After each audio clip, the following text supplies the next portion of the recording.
Boa noite, Boa Yuri. noite. Boa noite. Depois eu vou ver esse grupo aí para entrar. Boa noite, amores. Boa noite, gente, mais uma vez. Boa noite a todas e a Anderson, né? Que eu acho que é o único homem, bendito sois vós entre as mulheres. Está aí na resistência todos esses dias. Hoje, infelizmente, né? A gente está acabando a nossa disciplina.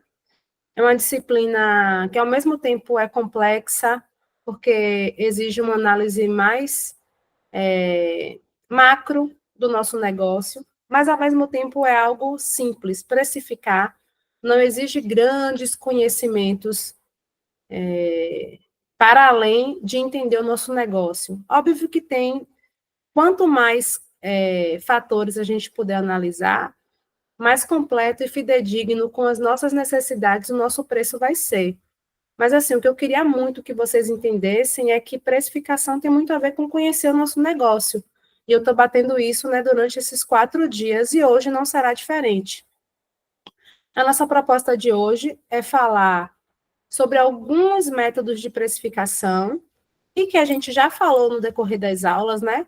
As possibilidades que existem, se eu precifico pelo mercado, se eu tenho precifico pela agregação de valor, porque o meu produto é um produto inovador, se eu precifico por margem de lucro baseado nos custos de produção, ou se eu precifico através do mercado, que é o único desses métodos, dessas estratégias, que exige, de fato, um cálculo, né? Uma fórmula específica.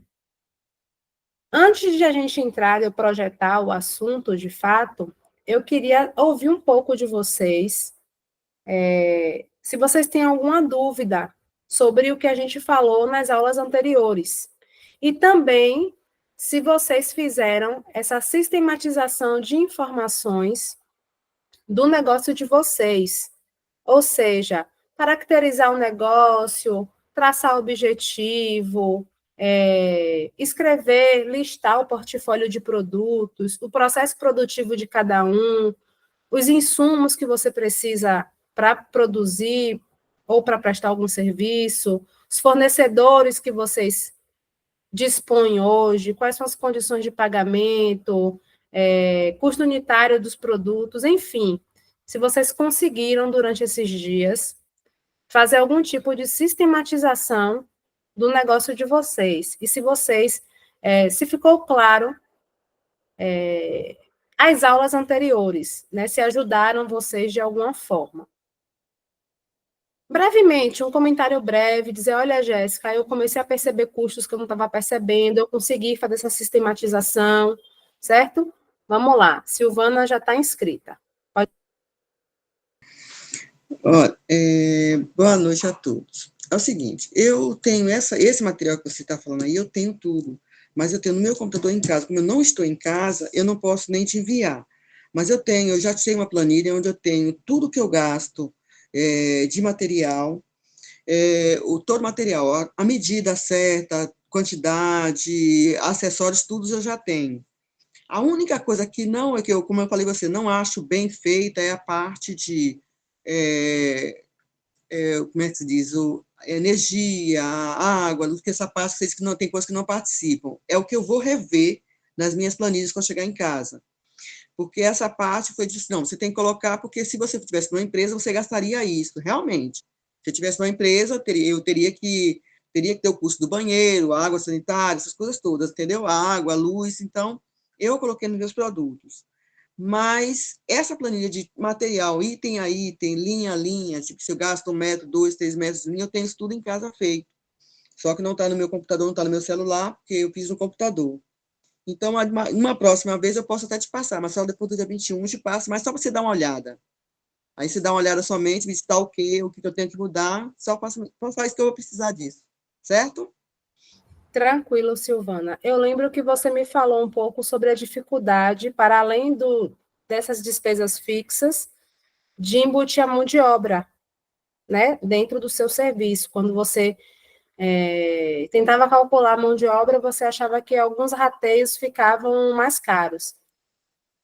Assim, pensando no seu negócio especificamente, para que você não traga ele para um preço que não seja competitivo, como é um negócio de costura, e você ainda o executa em casa, não é isso? Você produz em casa, eu sugiro que você tente ratear o mínimo, por exemplo, água. A água você vai consumir, assim, estando em casa produzindo ou estando em casa sem produzir. Então, para que o seu produto não fique tão desproporcional em termos de preço, e como esse custo não está diretamente ligado, né, à sua empresa, ao fornecimento do seu produto, se você for ratear, que rateie por uma porcentagem mínima.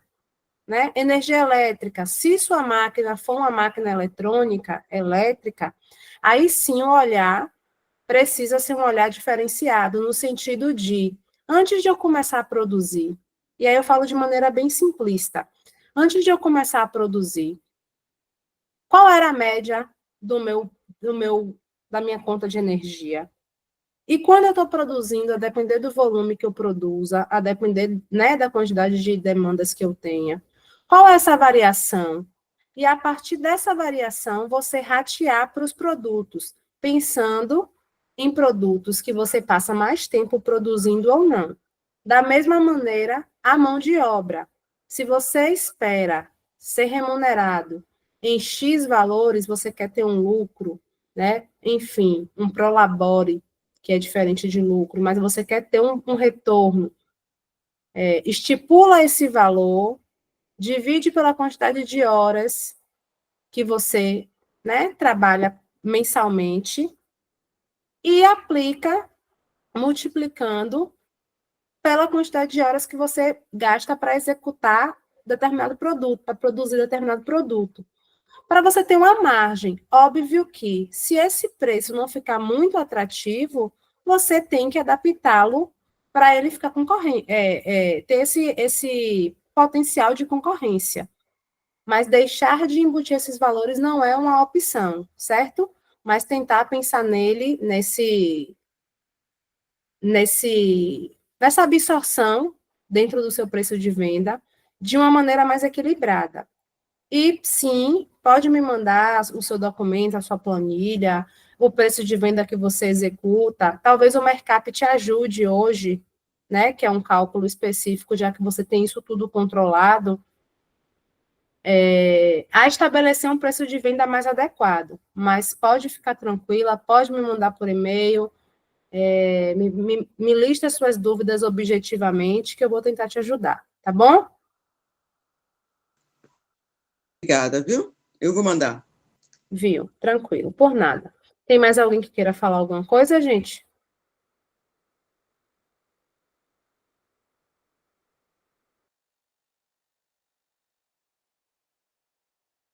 Não? Então vamos começar, certo?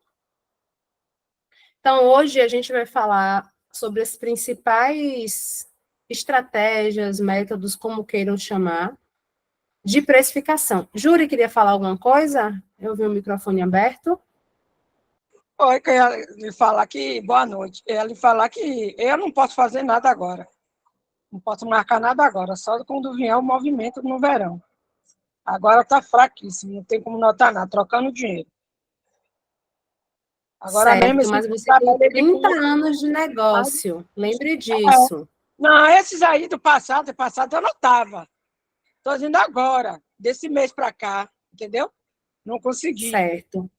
Mas provisione, se planeje, né? Você tem, se você, inclusive, principalmente porque você tem bases anteriores. Se você fazia anotações anteriormente, você tem uma base de fluxo, uma base de produção, uma base de meta, uma base de onde você quer chegar, das fraquezas do seu negócio. Liste isso, a sua estrutura, faça toda a listagem dos seus potenciais, das suas dificuldades, porque quando a gente sistematiza essas informações, é mais fácil da gente conseguir enxergar tanto o caminho que a gente está traçando, quanto as possíveis soluções para os nossos problemas. Então, não jogue para cima, porque agora tá complicado a situação. Tente se organizar, se planejar para receber essa demanda que você já sabe que vai ter, que você está esperando. principalmente para você conseguir suprir esse momento de dificuldade. E uma outra dica, se você já tem consciência que durante um determinado período do ano existe uma dificuldade, uma baixa estação, uma demanda que não atende, né, não te dá uma margem de lucro esperada, se planeje para isso. Surgiram várias ideias, tem outras baianas de acarajé aqui, né? Foram listadas várias possibilidades. Tente, né, escrever, anotar, pensar no que cabe para o seu negócio, para que no ano que vem, nessa baixa estação, você não passe pelas mesmas, que tenham outras dificuldades, mas que não sejam as mesmas, que você tenha pelo menos saídas diferentes para pensar o seu negócio, certo? Certo. Vou anotar, Mas deixa eu levantar. aí eu vou fazer a projeção do slide, só um minutinho.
Tá mudo?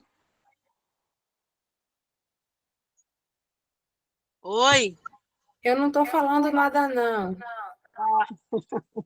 Eu vi todo mundo ficar quietinho. Não, eu estou só abrindo o arquivo. Só um Tá minutinho. bom, tá Não bom. travou, não. Tá tudo certo.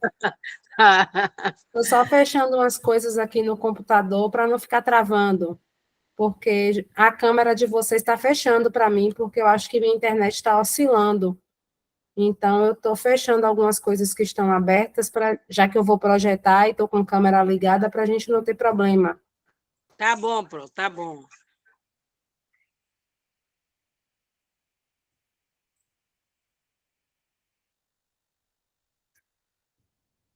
Eu vou fechar minha câmera, porque meu computador está muito lento. Eu acho que está sobrecarregando ele hoje, mas estou por aqui. Só para eu conseguir projetar o slide sem maiores problemas.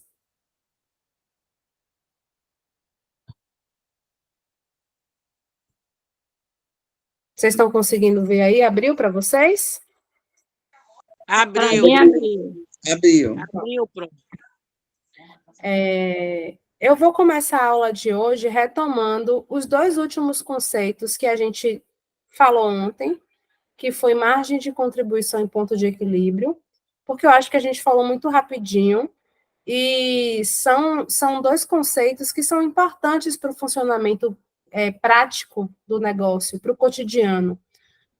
E também nos dão uma perspectiva boa sobre como ajustar ou não o preço de venda. E o primeiro foi a margem de contribuição, e o segundo, o ponto de equilíbrio. Então, quando eu falo em margem de contribuição, gente, eu estou falando sobre pensar, e isso precisa estar muito nítido para vocês. O que são custos fixos e o que são custos variáveis. E aqui eu tô considerando custo como despesa também. Custo e despesas fixas, custos e despesas variáveis, né? A gente já sabe que eles têm classificações diferentes, porque um está diretamente ligado à produção, que é o custo, e a despesa não, mas, para um melhor entendimento, para facilitar, pedagogicamente falando, Vamos pensar em gastos fixos e gastos variáveis. Quando eu falo de margem de contribuição, eu estou falando sobre o valor que sobra do quanto eu recebi, né, do meu faturamento, para pagar os meus custos fixos, que são aqueles que não estão diretamente ligados ao meu produto. Ou seja, eu tenho aluguel, eu tenho energia elétrica, eu tenho água, eu tenho internet, eu tenho telefone, eu tenho a taxa o meu CNPJ, né, a minha contribuição no MEI para quem tem, e outros custos que vão depender muito do negócio, que estão ali estabelecidos e que independe do insumo que eu compro, da quantidade de coisa que eu vendo.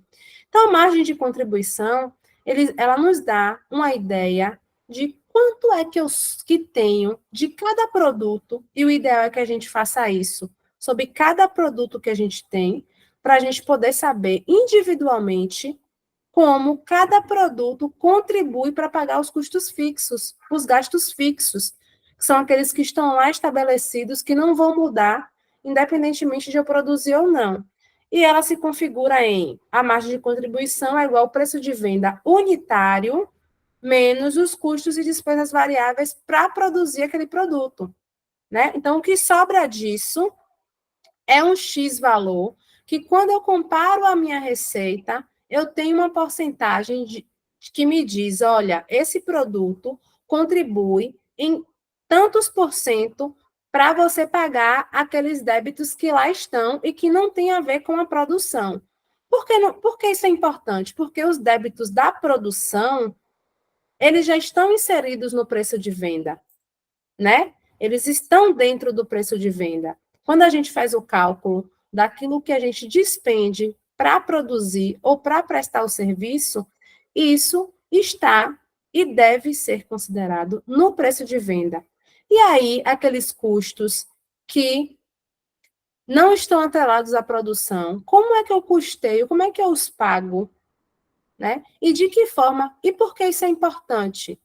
Porque tendo essa visão de quanto cada um contribui para pagar esses custos fixos, conjecturando, né, aliando com informações do tipo quantidade de produtos que eu vendo por mês, qual é a demanda daquele produto, qual tem mais saída, qual tem menos, qual tem uma margem de lucro maior ou menor, eu consigo tomar decisões do tipo, olha, vou focar nessa produção, vou focar na divulgação desse produto, porque ele está me dando uma margem de contribuição maior, está me ajudando de maneira mais efetiva, quantitativamente maior, a pagar o funcionamento administrativo do meu negócio.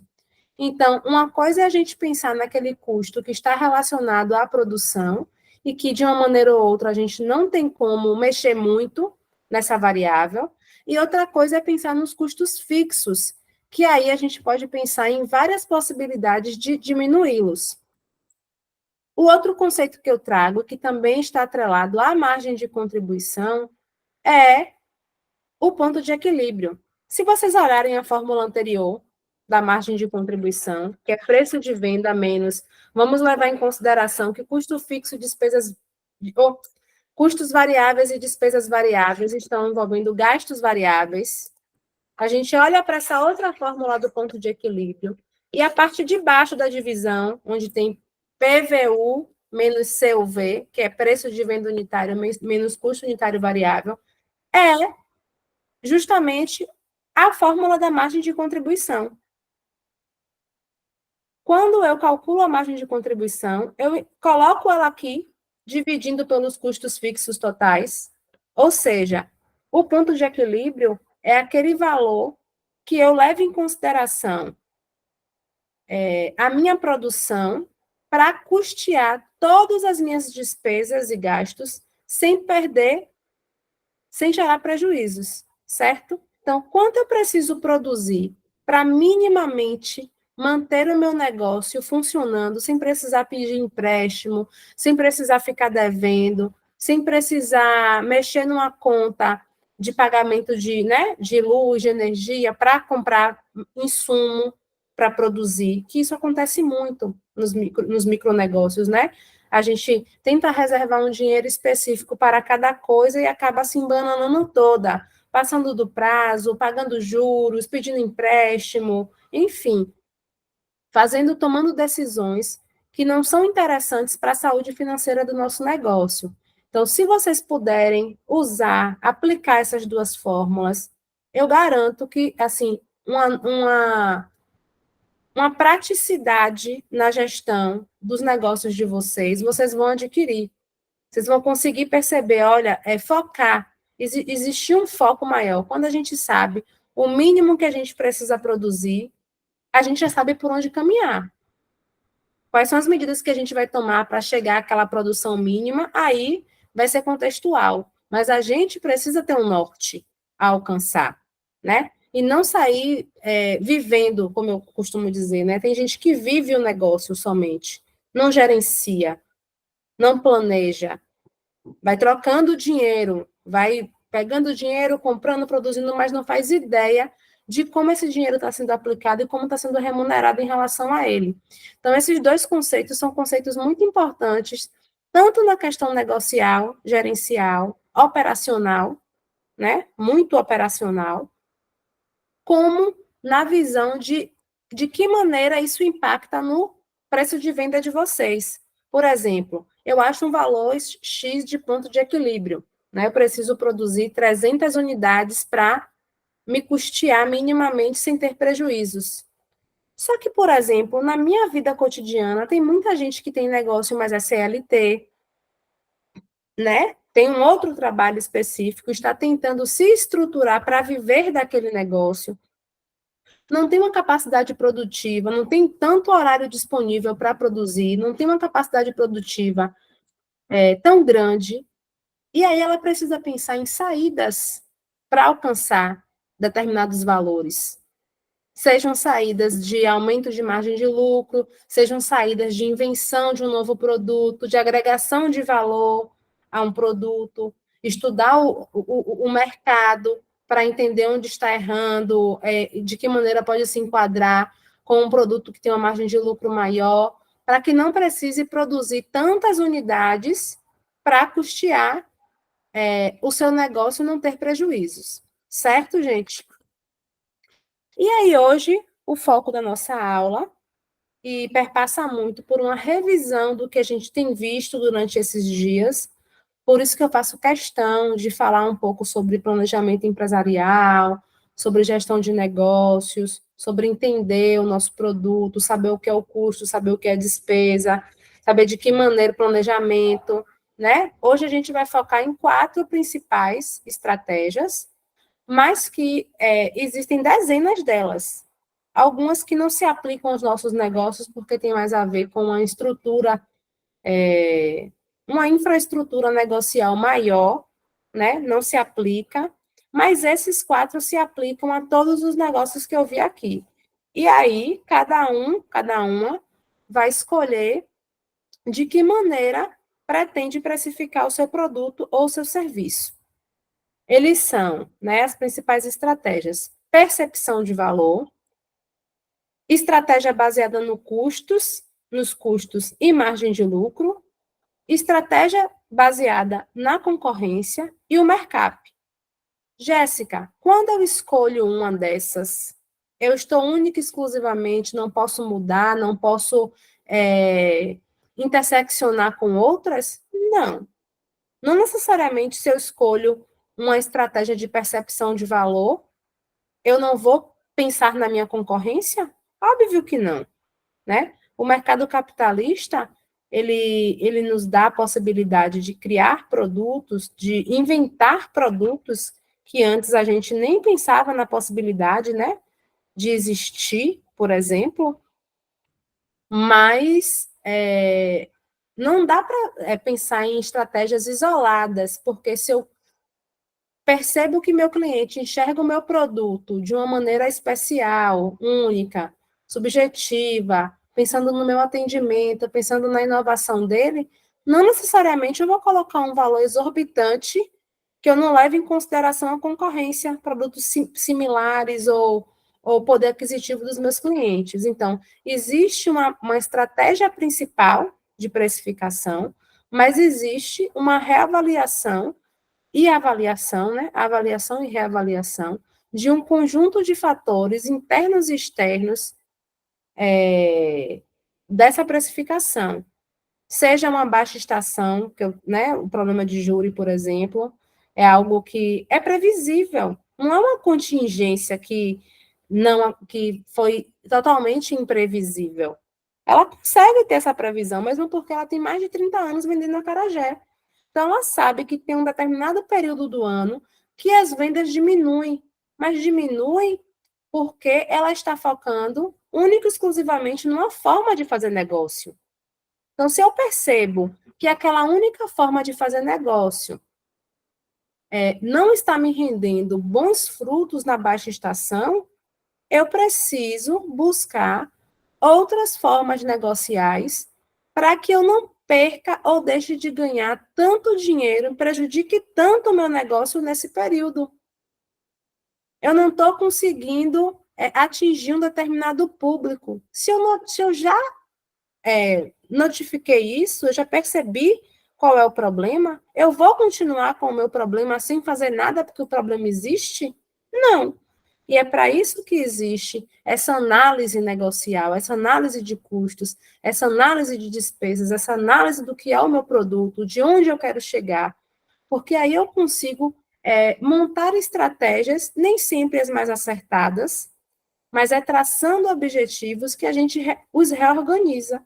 Se a gente não traça nada, a gente não planeja nada, a gente não sabe nem por onde a gente está caminhando, a gente não consegue nem lembrar como foi que a gente fez da última vez, quais foram os resultados que deram, né? Onde eu tive mais prejuízo, qual produto não deu certo. Eu simplesmente vou tendo prejuízo, perdendo dinheiro. E isso não é saudável para nenhum negócio, principalmente os micronegócios. O primeiro tipo de precificação é a precificação por diferenciação e percepção de valor. O que isso quer dizer? Quer dizer que eu vou focar em como o consumidor, a pessoa que compra o meu serviço ou o meu produto, enxerga o meu produto. Eu vou desconsiderar os custos? Não. Eu vou desconsiderar a concorrência? Não. Mas o meu objetivo é entender como o meu cliente enxerga o meu produto. Tem um menino que na universidade ele vende empadas.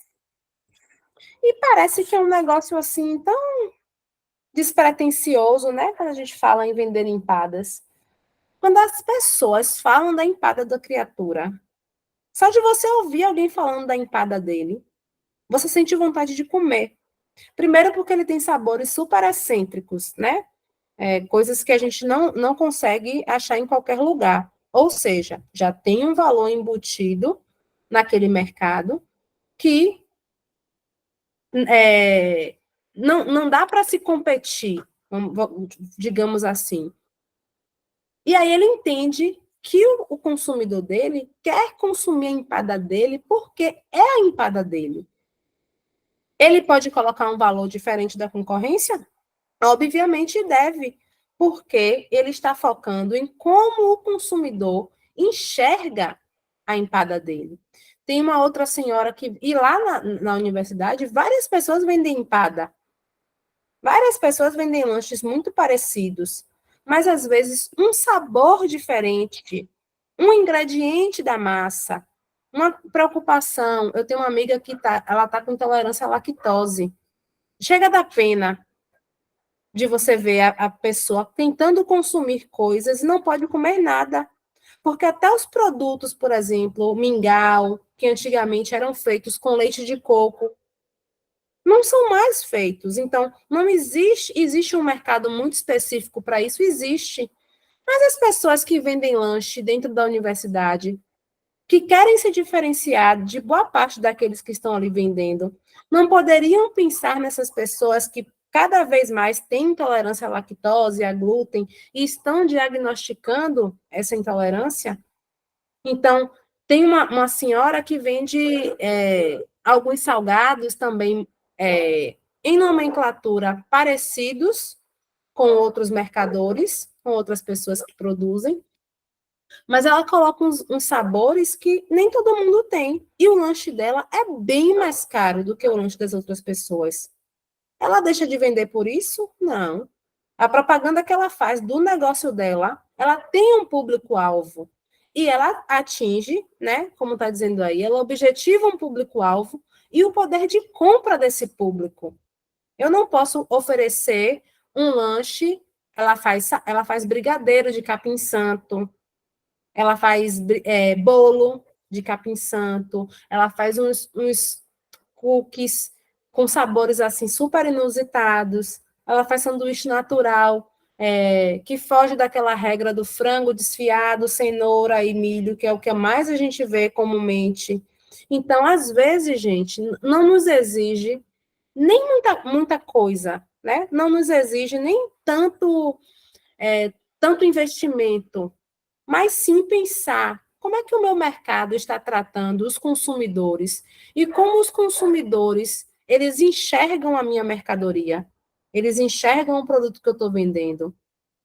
Porque a gente não consome só por necessidade. Se fosse assim, boa parte dos negócios que estão estabelecidos, eles fechariam. As pessoas consomem porque a gente vive num mercado que nos estimula a consumir, que nos cria necessidades, né? Às vezes a mídia, o marketing cria necessidade da gente consumir um produto que a gente não tem necessidade básica nenhuma, mas que aquilo dá prazer. Nem só de alimento, de encher a barriga, vive o ser humano tem outras necessidades. Então, essa precificação por diferenciação e percepção de valor, ela está muito atrelada a produtos e serviços inovadores, produtos e serviços que você não encontra com tanta facilidade no mercado, que tem uma proposta, um estilo diferente dos demais, e aí nos permite colocar uma margem de lucro maior. Mas aí pensando também em que consumidor eu quero atingir. Certo? Essa é uma das precificações que se faz muito no setor de tecnologia, no setor de serviços personalizados. Então, quem produz, quem faz costura criativa por encomenda, especificamente, né? Do jeito que a pessoa quer, no formato que a pessoa quer, com a estampa que a pessoa quer, do modelo que a pessoa quer, né? Você tem um portfólio com alguns tecidos para a pessoa chegar lá e escolher, diferente de você ir numa loja que tem uma padronização de produção. Enfim, então, quando a gente pensa no método de precificação por percepção de valor, a gente está olhando para o nosso consumidor. Como é que o meu consumidor enxerga o meu produto? E aí, eu preciso estar sempre nesse alinhamento, né, com o meu mercado, para saber o que de fato eles estão prospectando e qual a imagem que eles têm do meu negócio. Eu fui para Bom Jesus dos Passos semana passada e na pousada o serviço de café da manhã era terceirizado. A dona da pousada fez uma parceria com umas amigas, né? Porque ela não queria mais ficar na cozinha, porque era ela quem fazia esse serviço do café da manhã para as pessoas, para os hóspedes. E ela ofereceu para uma amiga, né? E aí, você não quer, já que você está tentando montar um negócio, você não quer ficar com uma parte do café da manhã? E aí a pessoa falou, não, tudo bem, assumo. E estava assim, tipo, há 2 semanas oferecendo o serviço. E durante as aulas ela me falou, poxa, eu estou tendo desperdício de algumas coisas, estou percebendo que alguns clientes, que alguns hóspedes, eles não querem, ela oferecia acho que 8 tipos de guarnições, né?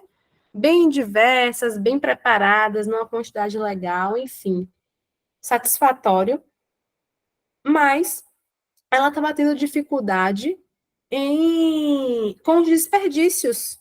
E muitas vezes o nosso problema é resolvido de uma maneira tão simples. Cria um Google Forms, um formulário. Você comunicou com a pessoa do café da manhã, tem restrição de alimentação, eu tenho essas opções, você quer um cardápio diversificado, você é mais conservador nas suas escolhas, conservadora, quer comer todo dia a mesma coisa, enfim, para que você diminua seus custos. Então, um serviço de café da manhã personalizado, né, que atenda o que aquele consumidor quer, por exemplo, é um serviço que a gente pensa numa percepção de valor. Não é aquele café estanque que está ali, que você se serve, não. É um serviço que está pensando tanto no consumidor quanto no produtor, para evitar os desperdícios. Ela estava mandando e ela falou, poxa, não sei como resolver. Era só ela fazer um formulário Google e pedir para o cliente preencher antes de fornecer o café da manhã no dia seguinte. Então, pensar na percepção de valor é justamente pensar na inovação do seu negócio. E isso nos permite aumentar um pouco a nossa margem de lucro, porque as pessoas estão preocupadas com o que eu estou oferecendo. Não assim na necessidade básica, mas o quanto o meu produto é inovador e incomum em um determinado mercado. Um outro tipo de precificação, gente, é a precificação por custo de produção e estabelecimento de margem de lucro. Esse é o classicão, né? É a forma de precificar classicona que boa parte dos empreendedores, microempreendedores e, de um modo geral, as empresas fazem. É básico? É. É tranquilo? É. Mas a gente precisa se atentar a quê? A controlar todos os custos do nosso negócio. Então, quando eu falo que precificar não existe uma fórmula mágica, uma receita de bolo, é simplesmente entender como é que está funcionando a nossa empresa, é justamente isso. Porque, por exemplo, a precificação por custo de produção, ela consiste basicamente em calcular o preço final de um produto de custos, né, acrescido de uma margem de lucro desejada. É a forma de precificação mais comum, em termos utilizadas por pequenos negócios, mas precisamos estar atento à apuração de custos totais corretamente. Porque se a gente deixa passar, a gente deixa vazar, né, desperdiçar centavos, depois de um mês são dezenas, depois de um ano centenas, e aí o nosso negócio, muitas vezes, existe um dado que é gritante, que mais de 70% das microempresas, elas fecham em menos de um ano.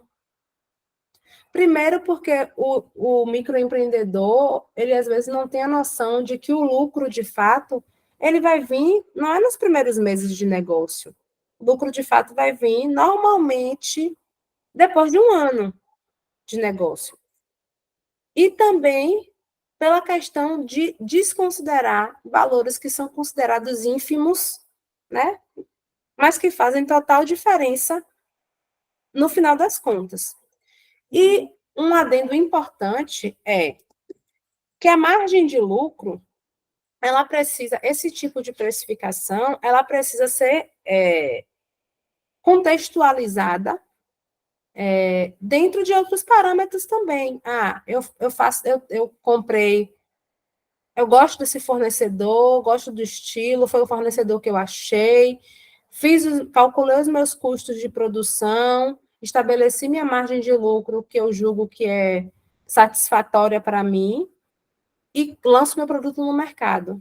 É a maneira mais correta? Desconsiderar toda uma cadeia produtiva, por exemplo, do meu setor, né? A média do meu mercado? Não. Então, para eu fazer uma precificação, para estabelecer uma margem e ter uma margem adequada que fique competitiva e que também me pague, me remunere e custeie o meu serviço, é importante que eu leve em consideração, por exemplo, a média de margem do setor, né? Tente entender como é que funciona a minha concorrência, qual é a cadeia produtiva, quais são as marcas que os meus concorrentes usam, né, para entender por quanto ele está comprando, quais são as margens de lucro aplicadas possíveis, uma média, né? Não vou saber a receita, a fórmula mágica, né? A gente não deve falar para as outras pessoas, mas assim, entendendo um pouco do mercado, do setor, eu posso entender, em média, qual é a margem que o meu concorrente está aplicando. E eu preciso levar isso em consideração. Por quê? Tanto para eu adequar minha margem ao setor, para eu buscar diminuir os meus custos, como, por exemplo, negociar com fornecedores para obter preços mais baixos, né? Porque assim eu vou diminuir o custo unitário variável do meu produto. e, consequentemente, minha margem de lucro vai ser mais alta. Então, atentar-se ao volume de vendas e despesas fixas. Eu preciso, para além de precificar o meu produto, entender qual é a minha média, a minha previsão, a minha provisão de vendas, né? Qual é o meu volume de vendas, para entender como é que vai se adequar, como é que vai funcionar o meu preço de venda, né? E as minhas despesas fixas? Eu estou pagando muito caro pela internet, eu estou pagando por um serviço que eu poderia desconsiderar, eu estou investindo atenção, empenho, marketing, insumo em um produto que não está contribuindo de maneira eficaz ao meu volume de vendas e que também não está contribuindo com o pagamento das minhas despesas fixas. Então, para eu estabelecer uma margem de lucro confiável, eu preciso me atentar a outras variáveis que não é só o custo unitário do produto. Volume de vendas é muito importante, capacidade produtiva é muito importante, disponibilidade de fornecedores muito importante, condições de pagamento, né? Montante de despesas fixas. Tudo isso nos dá um norte para a gente entender se o preço que a gente está aplicando ao nosso produto é suficientemente capaz de manter o nosso negócio vivo por longos prazos, né? E algo que eu já falei algumas vezes, mas eu gosto de salientar sempre, é que há uma fórmula exata para saber qual margem de lucro está sendo aplicada, mas não há uma fórmula exata para defini-la. Então, quando eu, por exemplo, sem fazer nenhum cálculo de custo total, de entendimento do meu negócio, considerando despesas fixas e despesas variáveis. Eu estabeleço, por exemplo, compro produtos para revenda, que é a forma mais simplificada de ter um negócio. Compro um produto por valor X e o vendo por valor Y. Eu consigo saber qual margem de lucro eu estou aplicando, pegando Y, que é o preço de venda, diminuindo de X, que é o valor do custo total. O que sobra é a margem de lucro que eu aplico. Obviamente que devo entender e considerar que para eu ter uma margem de lucro fidedigna, eu preciso saber exatamente os meus custos totais fidedignamente também, porque eu posso considerar coisas que não devem ser consideradas ou desconsiderar coisas que devem ser consideradas, e essa margem de lucro vai estar distorcida. Mas eu não sei, não posso, não consigo saber qual é a margem de lucro exata que eu devo aplicar ao meu negócio. Não existe uma fórmula mágica para isso. E isso é contextual. E isso quem vai ditar são, como a gente viu na aula de ontem, quando falamos de margem de lucro, são as necessidades do meu negócio, é o mercado, os meus clientes, os meus objetivos. A minha margem de lucro, é um valor quantitativo numérico, mas ela está ligada a fatores qualitativos, né? Informações que não têm única e exclusivamente a ver com valores, mas sim com condições, com possibilidades, com metas e objetivos, com qualidade de produto, com recurso que eu tenho para investir numa produção, investimento que eu faço em marketing, enfim, né? A quantidade a parcela que minha empresa ocupa no mercado. Então, eu preciso estabelecer objetivos para ter a longo prazo, porque às vezes a gente pensa muito no hoje, né? No momento que a gente está vivendo. Mas pensar em negócios é pensar no longo prazo, no planejamento. Precificação por concorrência. É um outro tipo de precificação, muito executada também, né? Quando a gente tem um custo básico. Alper levantou a mão. Desculpe, porque está aparecendo o nome da empresa. Oi, boa noite. Isso mesmo. Boa. Não, não queria nem atrapalhar. Eu levantei, depois ia baixar, porque tá me remetendo muito a essas lembranças, né, de algumas. Meu nome é Aline Santana, desculpa. Na realidade, eu acho que eu fiz muita doação de produto no início, né?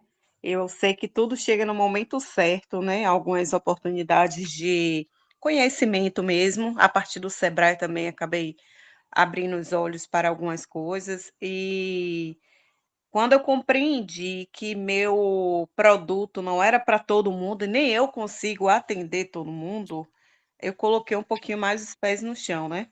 Hoje, Sim. no caso, eu faço os produtos. Hoje meu preço ele teve um reajuste justamente por isso. Quando eu coloquei, tive noção do que você está falando aí, né? Contabilizei tudo. Foi um preço até, inclusive, um pouco bem mais alto do que eu esperava. Eu consegui reduzir um pouco, entendendo também no momento meu público é quem. E aí eu compreendi. Meu produto hoje no mercado, o valor ele é ainda maior, mas eu compreendo que estou no início, vamos dizer assim, né? Iniciando com minha empresa, mas eu também não posso ser irmã Dulce, né? Eu não tenho como apenas doar, né? Apenas ficar de dar doação, porque esse meu hobby, ele precisa ser produtivo, ele precisa ser remunerado, na verdade, né? Então, quando eu estou participando das aulas, né? Esses dias aqui com vocês, e isso está vem fortalecendo cada dia mais, né? Essa ideia de, poxa, quantas vezes penso em desistir, o que é que eu estou fazendo aqui? Mas não, essa ideia de fortalecimento através dessas informações está me permitindo vislumbrar, sem dúvida nenhuma, até um pouquinho mais à frente, né? Outras alternativas, né? Então, a importância, né, da gente estar desse conhecimento, às vezes não tem preço. Sim, Aline, perfeito. Porque muitas vezes a gente. Alguém falou aqui no início, né? Quem faz muita coisa não faz nada. Ou quem quer atingir vários públicos não consegue focar, não consegue entender o que está produzindo e para quem está produzindo. E cada produto tem o seu público, né? Quando a gente, por exemplo, coisas básicas, sabão em pó, coisas que a gente usa no nosso cotidiano, cada pessoa tem sua preferência e ou seu poder aquisitivo para consumir aquilo. Então, você trabalha com acessórios. Eu não entendi bem o que seriam esses acessórios e que tipo de Isso. doação você fazia. Os acessórios, inicialmente eu comecei com os chinelos personalizados. Esses chinelos a gente produz, né? Eu faço. Na verdade, iniciei por conta de uma demanda, né? Eu sou Sim, assistente social, no momento eu não estou no mercado de trabalho. Hoje, na realidade, eu cuido da saúde de minha mãe, hoje eu estou muito mais próxima, tendo como prioridade no momento. Mas, e aí esse tempo em casa me permitiu repensar, né, nesse tempo, não que fica vago, mas o que é que eu vou fazer infelizmente a gente é assim, né, na pandemia a gente teve que obrigatoriamente produzir, e o tempo que eu estou em casa, esses minutos sem fazer alguma coisa, eu me sinto obrigatoriamente tendo que produzir, e aí eu me lembrei do que eu fazia pulseira na escola antes, e aí eu, poxa, eu podia aplicar isso aqui em alguma coisa e tal. E aí foi nos chinelos, e realmente veio dando certo.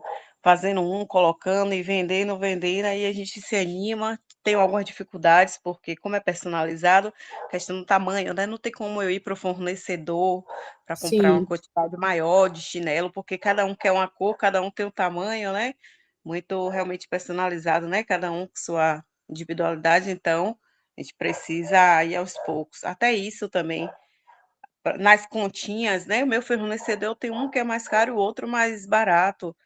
E aí eu fazia o quê? Eu ficava nesse meio termo, eu não posso sair perdendo dinheiro. E essa doação que eu falo, que antes eu parecia que eu trocava dinheiro. E quando eu coloquei na ponta do lápis, eu trocava realmente dinheiro. Fiquei assim durante muitos meses, né? Muitos meses. No começo era mais ou menos intencional, porque eu precisava dessa aceitação do público, né? Principalmente que era pessoas mais próximas, né, amigos e tal, que comprava. E aí depois eu dei continuidade, e aí quando eu fui colocando, eu tive uma pequena noção do que eu estava fazendo, eu, poxa, eu estou trocando dinheiro, e isso que me fez, né, despertar eh, para estudos mesmo, né, para ir para a ponta do lápis. Hoje eu saio anotando tudo, eu nunca consigo direitinho parar, mas o tempo que eu faço determinado chinelo é muito alto, aí eu deixei de mão, eu não tem como eu passar 3 horas sentada para fazer isso aqui, é muito tempo para mim, né, e tudo isso eu tenho que contabilizar, né.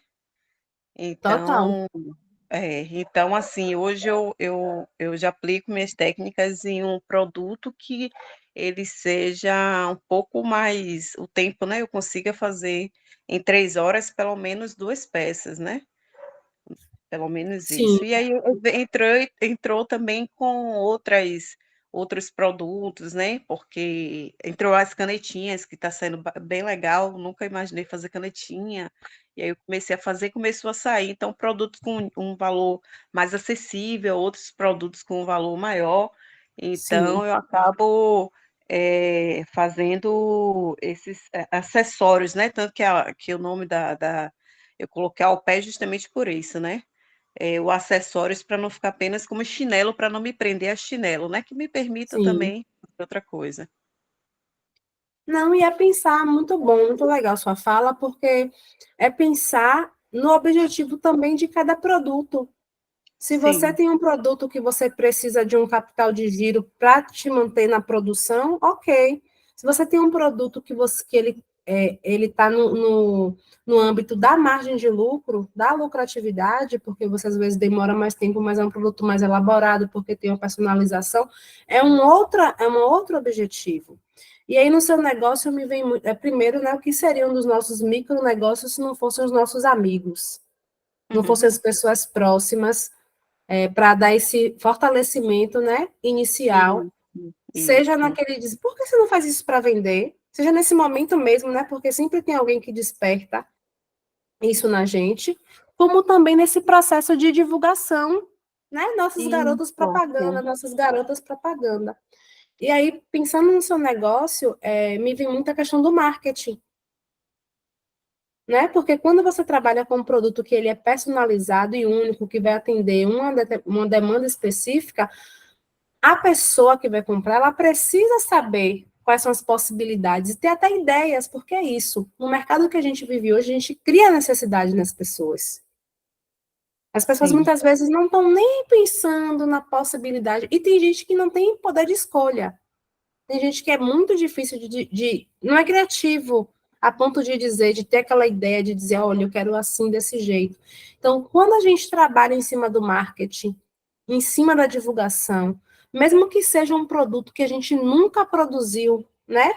Mas que a gente tenha a ideia de como ele poderia ser, e a divulgação age naquele cliente que também, né, vê naquele produto algo que pareça contigo e tudo mais, é, a gente alia essa estratégia de precificação e marketing.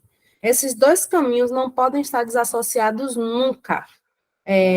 Todo mundo aqui, eu senti essa necessidade, boa parte dos negócios, eu não conheço o negócio de vocês, inclusive eu queria que vocês compartilhassem, eu queria estar no grupo, inclusive, para quem tiver página no Instagram, né? Porque a gente precisa se fortalecer de alguma forma, consumir de alguma forma, alcançar outros nichos de alguma forma. Mas, assim, pensem muito nas possibilidades de marketing para o negócio de vocês.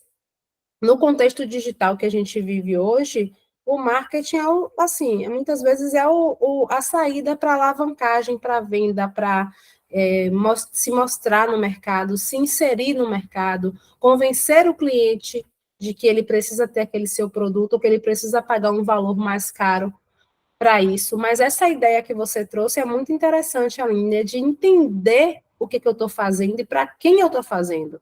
Isso é muito importante para o desenvolvimento do negócio e para o processo de precificação. Porque às vezes a gente está criando coisas e tentando atingir um público que não vai dar certo. Aí a gente pensa em desistir, acha que aquele negócio não é viável, mas muitas vezes é só traçar a rota correta. E com a possibilidade do marketing digital, né, de atingir públicos antes inalcançáveis, você consegue formar esse nicho de certa forma, principalmente no que tange os personalizados, porque você não precisa ter um espaço físico, você diminui os seus custos nesse sentido, não precisa ter estocagem de material, só precisa estar muito atenta a essa variação de preços, né? Como você falou, com o fornecedor, porque nem sempre você vai estar comprando produtos e insumos, e como são personalizados, cada produto vai ter um insumo diferente, um acessório diferente, um detalhe diferente. Então, não deixar de mão esse trabalho, que é o trabalho orçamentário, né? De catalogação de fornecedor, pesquisar na internet possibilidades, né? Assim, existem ideias que são inovadoras, mas é muito difícil a gente ter uma ideia que ninguém tenha feito nunca. E isso é bom, não é ruim por alguns lados, por alguns aspectos, porque pensar em algo que é super inovador é muito interessante para um mercado, mas também é bom porque a gente se baseia, a gente vê como está o processo de produção de outros espaços, inclusive espaços que estão distantes da gente, outros nichos, outros países, outros estados, enfim. Sugiro que você, Aline, está num caminho ótimo, essa percepção, essa visão, é muito interessante para a expansão de negócio, mas que aproveite muito a questão do marketing. Você trabalha, você tem página no Instagram, e aí, já vi que tem gente que compartilhou aí. Vamos fazer isso no chat? Compartilhar, quem tiver marcas, páginas no Instagram, coloca aí seus arrobas para a gente visitar, e quem sabe, né, sermos potenciais consumidores dos nossos produtos, porque pensar, a gente não é herdeira, eu sempre falo isso, né? Então, pensar nas redes que a gente forma, nas cadeias, nas parcerias, isso é muito importante para o fortalecimento do microempreendedor. Inclusive, gente, nos processos de compra, de aquisição de material, se compra tecido, quem tem tecido de costura criativa, quem trabalha com produtos similares, quer dividir frete, né? Quer ter um desconto comprando tecido. Isso, eu acho isso de uma sapiência, né? De inteligência muito grande, mesmo porque, na prática, a gente diminui custos. A gente consegue se fortalecer e a gente precisa sair desse local, que para mim é uma crença limitante, de enxergar o outro somente como um concorrente, um potencial minador do nosso negócio. Quando a gente coloca identidade nas nossas coisas e sabe do que a gente está fazendo, o mercado é gigantesco. Não é redundância, não é romantismo dizer que tem espaço para todo mundo. Não é. Nós somos em milhões e milhares e temos muitas possibilidades. Então, uma fala muito interessante no sentido de corroborar com aquilo que eu acredito também, Aline, de pensar o que estamos fazendo, para quem estamos fazendo, né? E por que estamos fazendo. Esse é um caminho inicial, assim, para se fortalecer enquanto microempreendedor. Obrigada, viu? Eu que agradeço. E realmente é um caminho até, às vezes, solitário, né? E quando a gente tem esse apoio, essa rede assim, ele com certeza fica mais produtivo, né? O caminho fica mais tranquilo, porque a gente tem, se permite, né, essas colaborações e ter um acolhimento, e sem dúvida nenhuma a gente também aprende diversas possibilidades, né? Isso é interessante, sem dúvida. Exatamente. Abre a nossa mente, né? Essas trocas faz a gente pensar em coisas que às vezes são tão simples, em que às vezes é a solução para o nosso negócio, e que a gente não passa, né, por vários motivos na nossa mente, e no momento de uma conversa, de uma troca, de uma abertura para uma parceria, por exemplo, né? Feirinha de bairro, eu acho essa coisa de feiras, né? De tentar pensar em economia criativa, para quem trabalha com artesanato, para quem trabalha com alimentação, se organizar enquanto movimentos sociais mesmo, né? Pensar enquanto sociedade. Eu acho que isso, quando os microempreendedores começarem a perceber que esse também é um caminho do sucesso, Para alguns, para muitos, eu diria, pode ser a mudança de chave, sabe?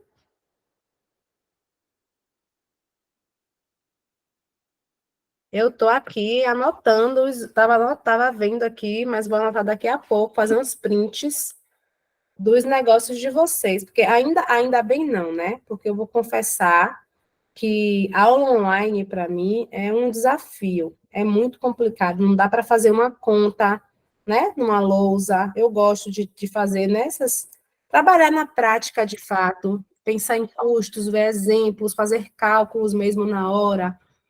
Então, a aula online, para mim, é um desafio, mesmo porque eu sou semi-analfabeta digital. Tenho minhas limitações, assim, que são gritantes. Acho o máximo quem tem facilidade com o meio digital.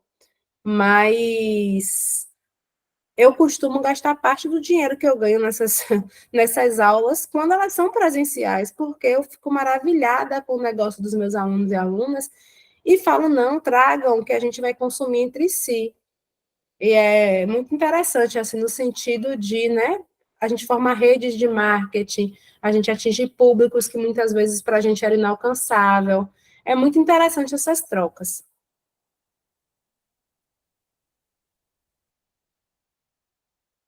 Vamos continuar. Então, mais alguém quer falar? A precificação por concorrência, gente, é algo que a gente analisa diferente da precificação por percepção de valor, que analisa muito o cliente, né? Como o cliente, como consumidor ou consumidora enxerga os nossos produtos. A precificação por concorrência é um tipo de precificação que se estabelece pensando em como os preços são cobrados dentro do mercado concorrencial. Mas aí tem um detalhe. Eu preciso, primeiro, me basear em preços dos principais concorrentes em períodos diferentes. Como é que, por exemplo, o caso da Júri, que está tendo vários problemas em relação à baixa estação, à infraestrutura, à concorrência. Eu estou quase indo lá na banca de Júri dar uma consultoria gratuita, tentar ajudar ela, especialmente assim, porque eu sinto até um certo desestímulo, né? E isso é muito triste em pensar numa pessoa que tem uma tradição num serviço que foi tão importante para a formação da população da Bahia, né? Das questões de alforria, se a gente for falar sobre várias questões que envolvem, né, o bolinho do acarajé, de resistência, de luta, de conquista de direitos, e é muito triste a gente perceber, né, que as pessoas muitas vezes podem se desestimular nesse processo. Mas, assim, por exemplo, pensar na precificação por concorrência, analisa não é só, Júri não é a única baiana de acarajé de Salvador, né? Júri não é a única baiana de acarajé que trabalha num ponto turístico. Então, como essas outras baianas, como essas outras vendedoras de acarajé, elas se posicionam diante dessa baixa estação? Quais são os preços? Eu vejo muito em banca de acarajé, no meu bairro, em determinado dia da semana, por exemplo, tem aquelas promoções, né? De 1 é X, 3 é Y, de ter um desconto, sem camarão, você paga um preço, de você comprar tantas e levar uma outra. Então, como essas pessoas se comportam diante, como é que a concorrência precifica o produto deles nesses momentos, né? Quais são as estratégias pensadas pela concorrência em diversos períodos do ano, nos períodos da baixa estação, nos períodos da alta estação? E uma coisa que é interessante, que a gente precisa refletir quando a gente pensa em precificar pela concorrência, é selecionar concorrentes similares. Similares no sentido de a empresa tem o mesmo porte empresarial que eu tenho, porque a carga de custos que uma grande empresa tem, unitariamente falando, é muito diferente da carga de custos que um microempreendedor tem, porque a gente sabe que as vantagens negociais ao se comprar grandes volumes de insumo, ao se ter grandes espaços para estocagem, o tempo que você estabelecido no mercado negociando com aquele fornecedor ou com o seu nicho de cliente, tudo isso envolve um sistema de custeio que é privilegiador, né? Que embute privilégios para quem é um grande empreendedor. Portanto, quando a gente pensa em precificar por concorrência, a gente precisa analisar concorrentes que tenham, dentre outras características, porte empresarial e produtos com a mesma qualidade. Então, eu vou analisar a pessoa que faz um abará com a massa de amido, né, de flor de milho, como falam. Não, mesmo porque não é interessante que a gente fique falando, o abará de fulano é feito de milho, não é feito de feijão fradinho, mas que a gente venda o nosso produto dizendo, olha, o meu produto é feito, né, com feijão fradinho, com um camarão defumado específico que me custa mais caro, a minha salada é bem temperadinha. Então, existem situações que a gente precisa se organizar no contexto de entender o que é o nosso produto, para que a gente fidelize os clientes, e não só fidelize, mas que abranja esse nicho mercadológico. Então, quando a gente faz essa análise para a concorrência, para precificar pela concorrência, é importante estar atento na periodicidade da cobrança, né? Como eles estabelecem os preços em diversos períodos do ano, o porte empresarial da empresa e a qualidade dos produtos, seja do material, do produto final, em termos de cores, enfim. Por exemplo, quando eu vou fazer o aniversário da minha filha, o TNT para forrar as mesas, eles têm diversos preços. Os TNTs que eles são estampados com determinado tipo de desenho, eles são mais caros do que os lisos. Determinadas cores são mais caras do que outras. Então, quando a gente pensa nessa precificação pela concorrência, é preciso que a gente pense nessa similaridade de produtos. E aí eu ressalto, Jéssica, eu comprei o produto, não importa quanto me custou, vou estabelecer preço Y. Porque, por exemplo, revenda de roupa, revenda de confecções. Eu já peguei várias estudantes, várias alunas, né, e alunos que revendem roupas. E uns têm uma vantagem competitiva em relação a ter um canal, como dizem, né, de roupas mais baratas, ou uma costureira específica que, né, já fechou uma parceria e tal. Mas ela vai colocar o preço, vai embutir o preço de acordo com o mercado. Mas eu devo desconsiderar os meus custos? Não, eu não devo. Eu devo, quando eu analiso a concorrência, e aí, pensando em que eu não domino a cadeia produtiva da concorrência, eu não sei quais são os segredos, quais são as cartas na mangas que a concorrência tem. Então, para eu precificar pela concorrência, eu preciso estar alinhada com o meu planejamento de custos, né? Porque só assim eu vou criar um preço realmente atraente, mas que não esteja somente de acordo com o mercado, mas com as minhas necessidades. E eu tenho, por fim, não menos importante, o MERCAP, que é um índice específico que nos dá um valor de venda que relacione o meu preço de venda com os custos totais do meu negócio e a minha margem de lucro esperada. Existe essa fórmula, né, o cálculo de MERCAP, existem duas possibilidades de calcular o MERCAP, sendo o MERCAP multiplicador e o MERCAP divisor.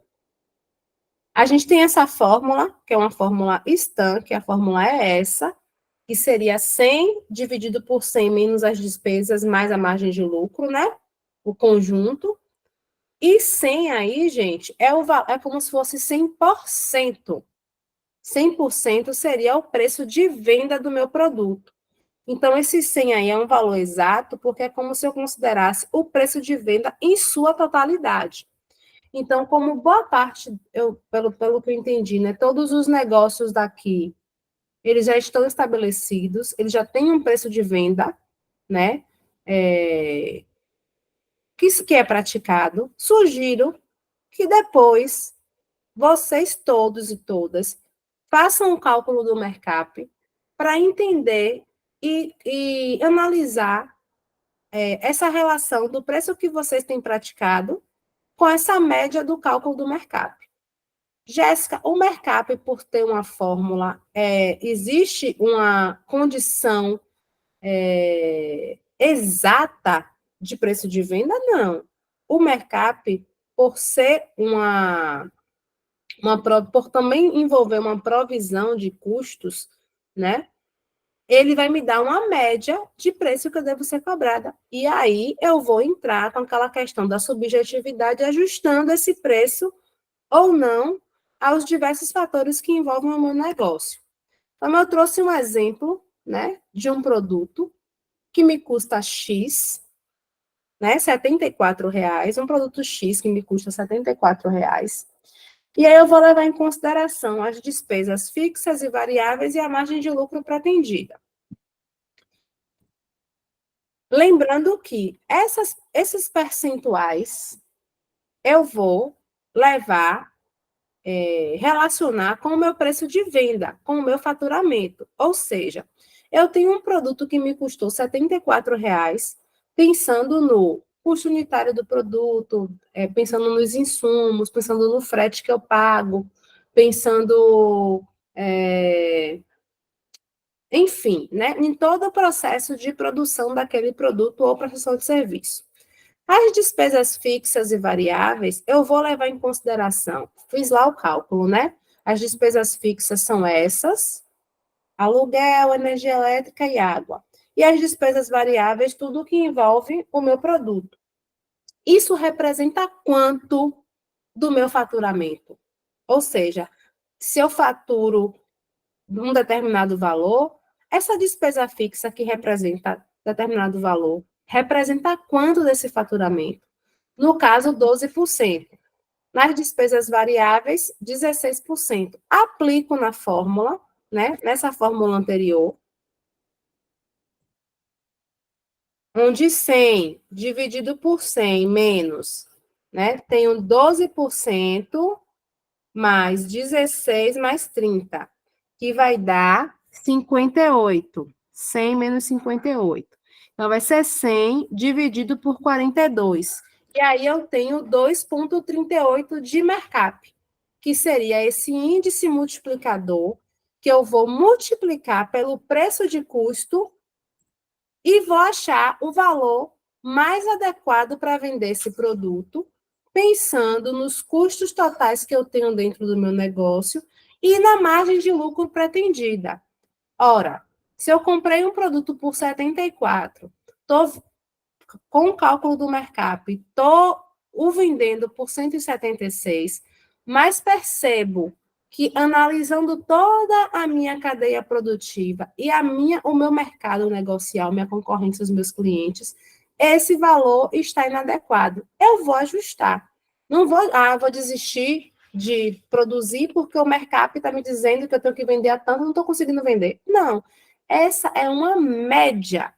E outra coisa importante, eu só vou ter um mercado o mais fidedigno e eficiente possível se eu tenho um preço de custo bem calculado, se eu tenho as despesas fixas bem calculadas e as despesas variáveis bem calculadas. Então, por isso que eu passei 3 dias, 2 dias, porque o primeiro foi a introdução, né, a apresentação da ementa, falando sobre questões gerenciais, sobre o que é um custo, sobre o que é uma despesa, de que forma eu analiso isso, né?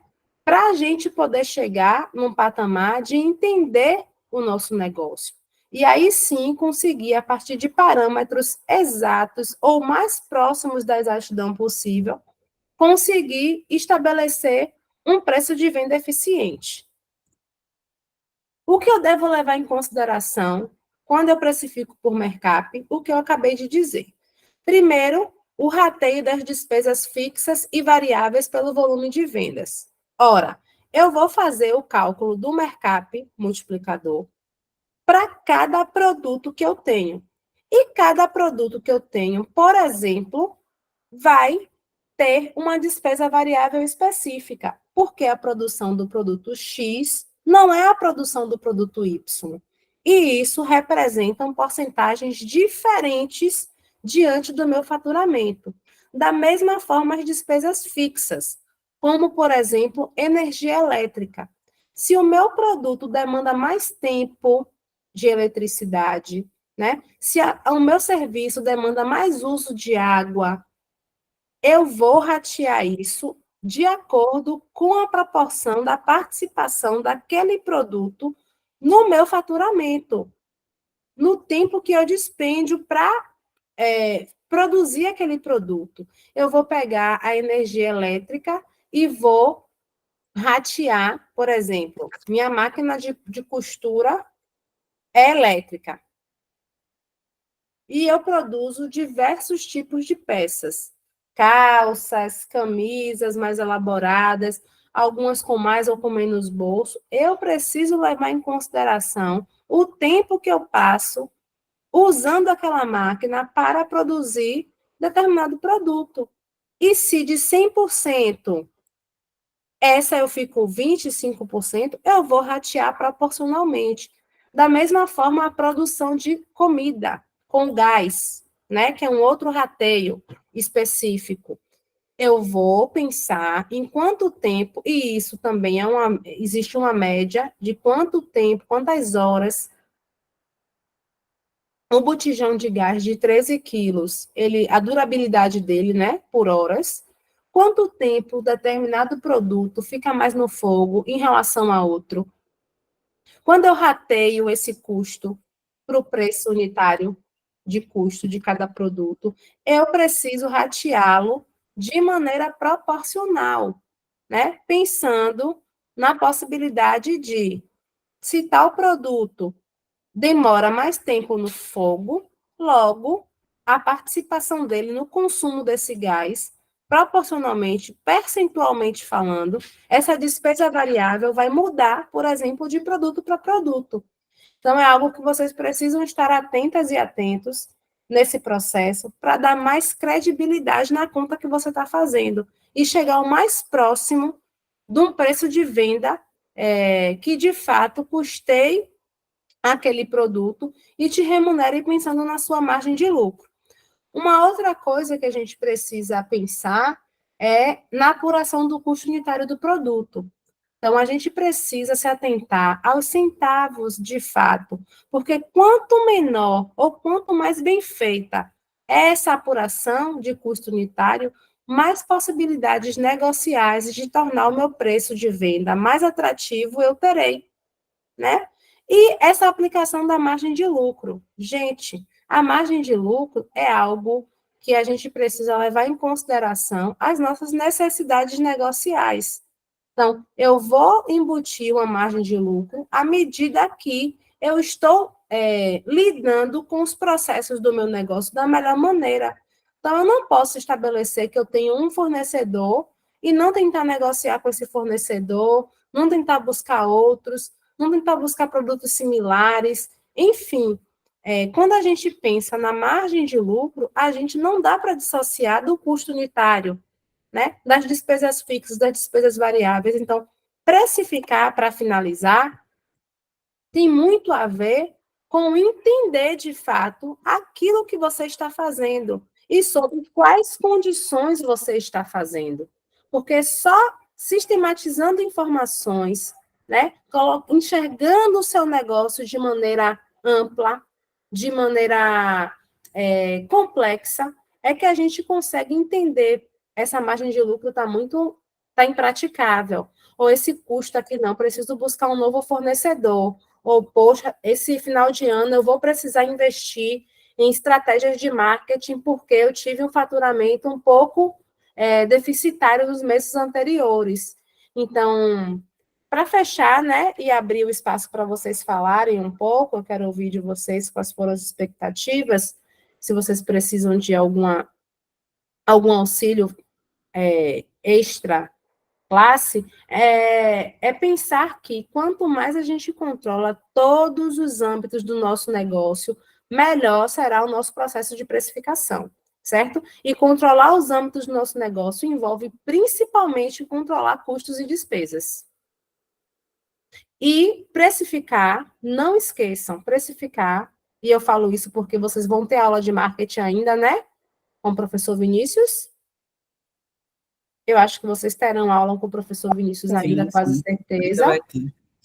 Aproveitem, Vinícius é muito criativo, Vinícius tem ideias maravilhosas, então tentem alinhar, né, as coisas que a gente aprendeu aqui com o que o professor Vinícius vai sugerir, porque ele tem ideias maravilhosas, assim, no sentido de todo mundo precisa expandir o negócio, alavancar o negócio, alcançar outros públicos, aumentar o volume de venda, pensar em estratégias para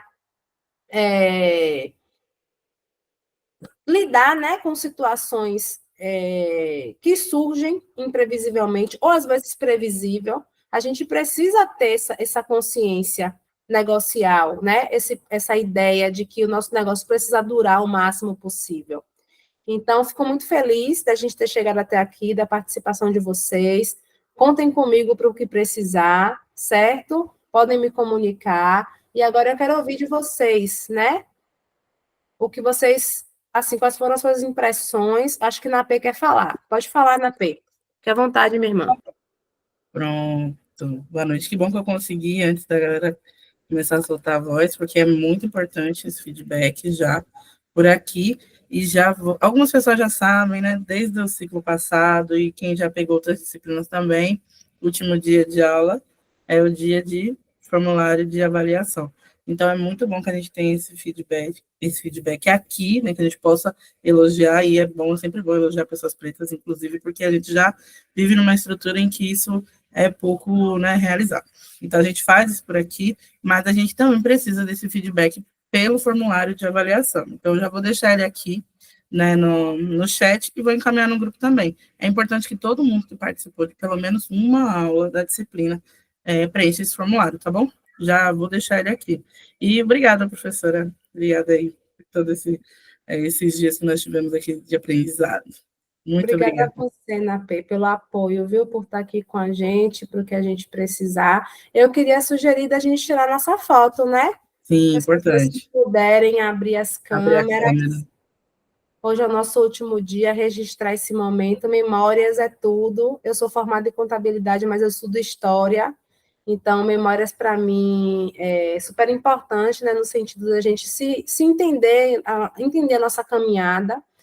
E estou muito feliz mesmo, assim, pela participação de vocês, quem esteve aqui, quem tirou um pouco do seu tempo. Lucilene, maravilhosa, perfeita, toda de vermelho. Eu já vi a minha câmara, viu, minha turma? Muito Pronto. obrigado. Estou exprimindo o pano, tirando o melhor dessas aulas. É o marketing para mim. Eu estou precisando muito. Divulgação. A minha está fraca. Eu sei do meu potencial, sei onde eu quero chegar e aonde eu posso ir. E, enfim, essa aula para mim foi muito importante. Eu estou no trabalho, não posso estar. Toda hora eu tenho que parar, porque eu tenho que atender. Mas, enfim, muito obrigada a todos. Essas morenas lindas aí, essa professora maravilhosa. Tudo de bom. Viu? Obrigada. Muito obrigada pelas suas contribuições, viu, Luciene? Foram, né, excelentes, assim, no sentido da gente passar por essa troca mesmo. Já que, rapidinho, Marluce, vamos tirar foto primeiro, Napê, para que as pessoas não saiam, né? Lucilene mesmo que está trabalhando, não, né, não precise fechar a câmera, já que estamos nessa reta final. Pode ser? Você printa, Pode. Napê? Vou fazer esse print, só vou pedir um pouquinho de paciência, porque ele demora. Eu aperto aqui, mas ele demora um pouquinho, então vai ter que segurar o sorriso aí. Quem puder abrir a câmera, que está com a câmera fechada, gente, por favor, vamos lá. Digam X.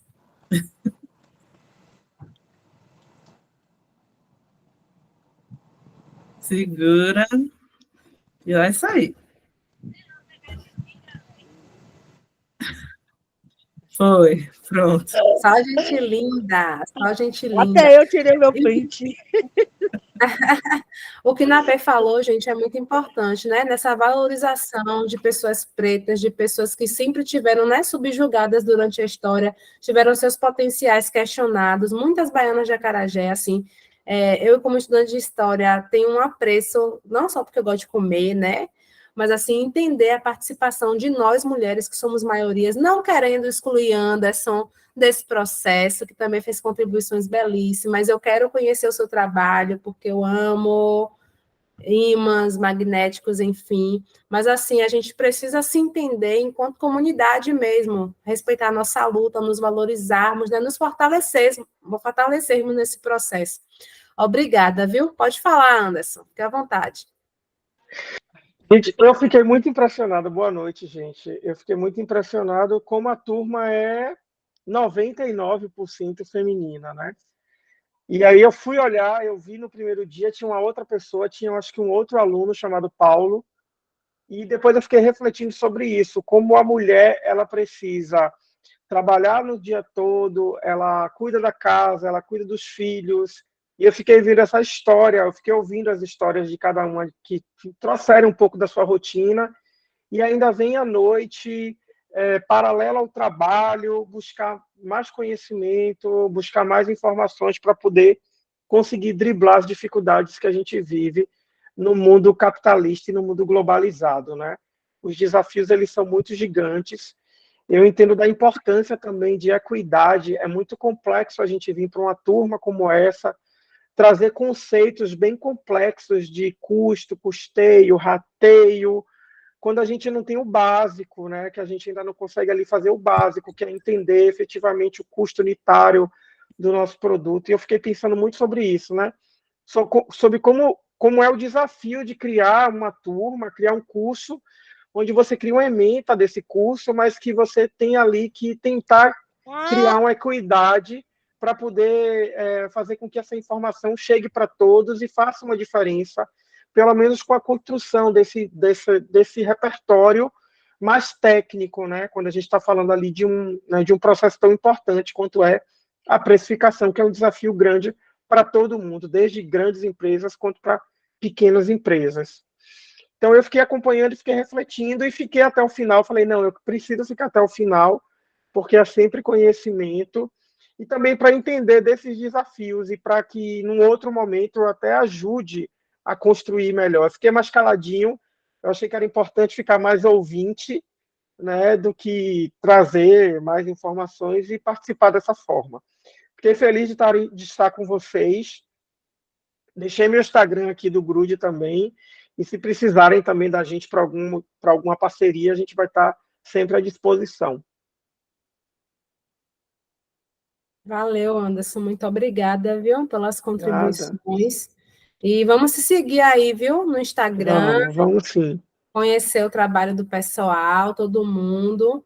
E meu e-mail está aí, caso vocês tenham dificuldade, né, de precisar do WhatsApp também, manda um e-mail para mim pedindo que eu disponibilizo sem problemas, e aí a gente continua essa troca com material, com outras informações, algo mais específico, porque como o Anderson falou, existem pessoas que estão em níveis diferentes de organização, né, e de demandas, as 24 horas não são iguais para todo mundo. Então, existem coisas que são básicas para um, que são repetitivas para um, mas que para outros é tipo a mudança de chave. É pensar, nossa, algo tão simples que eu não fazia. Então, é uma preocupação, assim, desde quando eu comecei como educadora social dentro desse âmbito da gestão financeira, foi me reinventar, porque, para mim, receita e despesa é coisa básica, você fazer o controle disso. E quando eu chego numa sala em que eu vejo que as pessoas, como eu costumo dizer, vivenciam o negócio delas somente, sem entender muito bem o que está fazendo, às vezes não acreditam no potencial. Eu acho que foi até nessa sala que eu citei, que eu tive um aluno que eu perguntei para ele, ele já olhava assim, ó, ele nem me olhava no olho, ele já chegou na sala todo desconfiado, de cabeça baixa, e aí, na hora de apresentar e de procurar saber do negócio, eu perguntei para ele, ele falou que fazia bancos. Aí eu faço banco, professora. Tá, faz banco. E fiquei com aquela coisa na mente. Menino, o cara fazia cada trabalho. Namoradeira, uns bancos talhados, ele esculpia madeira, ele fazia banquinho, banqueta. Rapaz, um trabalho assim que eu chamei ele no canto e falei, nunca mais você vire para ninguém e diga que tu faz banco. Você tem um trabalho excepcional, e se você não está convencido de que o seu trabalho tem qualidade, que seu trabalho é diferenciado, que seu trabalho é único, tem o seu estilo, como é que você vai convencer as pessoas do que você está fazendo? Nunca mais na vida diga que você faz bancos.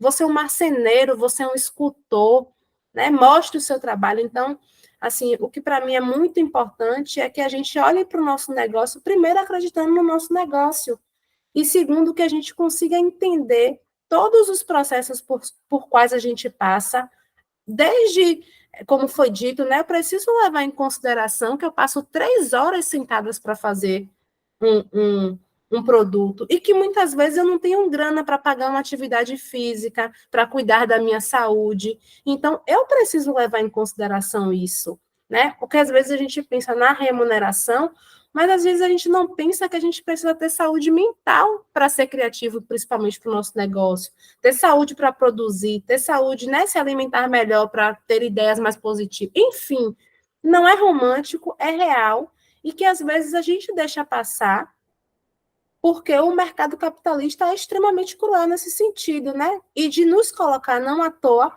como meramente competidores.